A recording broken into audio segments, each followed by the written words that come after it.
Ang nakikita po natin ngayon na pinakatangang kongresista or nagpapakatangahan na kongresista ay ito pong si Marcoleta. Magaling naman, marunong yan, may dunong yan, sigurado tayo. Pero kasi, pag ikaw ay nagpagamit, okay, sa ibang tao, halimbawa, yung dunong mo talagang mababahiran niya ng kung ano man, ng hindi maganda. Ayan. Mantakin mo na sabihin natin si Marcoleta na ito daw ng mga kongresista, lalo na po ang Speaker of the House na si Speaker Romualdez, ay binabaliwala daw ang utos ni PBBM. Kasi nga, hindi naman talaga direktang utos yun. Yun po ay panawagan ni PBBM sa mga kongresista na wag nang ituloy ang impeachment complaint. Yun daw ay utos. Yan. Kasi, nung panahon ni Digong, kayo, Marcoleta, at ang iba pa dyan sa Kongreso, lahat kayo ay sunod-sunuran kung anong iutos, kung anong sabihin ni Digong, ay talagang baw at baw kayo. Yan po ang sistema. Edi huling-huli kayo. Talaga, coming from you, na kuno ay binabaliwala ang utos ng nasa Malacanang na itong mga kongresista. Kayo nga po, kahit wala na sa Malacanang si Duterte, nako ay lahat siguro ng iutos, okay? Lahat ng iutos ay sinusunod nyo pa rin. Diyan nasusubok yung tibay ng sikmura nyo. Ang isang tao kasi na sobrang tibay na ng sikmura, kahit anong kainin, walang mangyayari, hindi magkakasakit.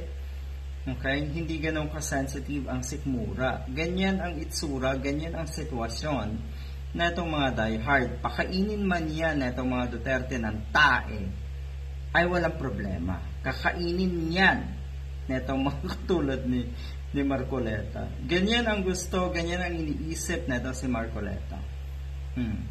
Ano pa sa tingin mo? Pag-uutos o utos talaga yun? Wala namang inutos si PBBM na huwag kayong maghain ng impeachment. Hindi naman ultimatum yun na, di ba? Yun po ay panawagan niya lang na sana hindi na ituloy ang impeachment. Opinion, sabihin na natin. Pero syempre, lalagyan nyo ng kulay yan. Na kung ang totoo naman talaga, yun daw ay palabas lang ni PBBM nga, ang totoo naman daw talaga, ang mastermind na itong mga complaints na ito, impeachment complaints na ito, ay ang nasa Malacanang din. Hindi ko daw nakikinig, Speaker Romualdez, sa utos ni Mr. President. Sinusuway mo na daw. Mukhang ipinagkibit balikat lang daw na sa Speaker Romualdez. At para sa kanya, parang dumaan daw na hangin itong utos daw ni PBBM. Hindi ko maintindihan kung binigyan niya ng pagpapahalaga ang opinyon ng Pangulo. Naging concern ang litsugas na ito. Wala ka daw pagpapahalaga, Speaker Romualdez, sa utos ng Pangulo. Wow! Litsugas ka, Marcoleta ka.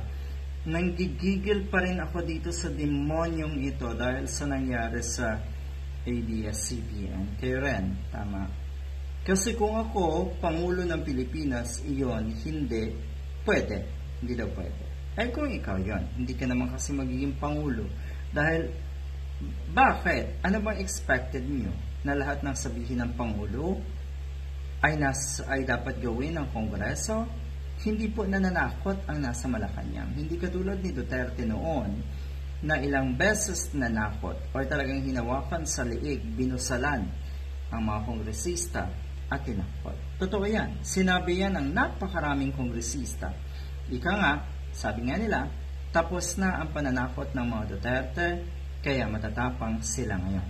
Good luck.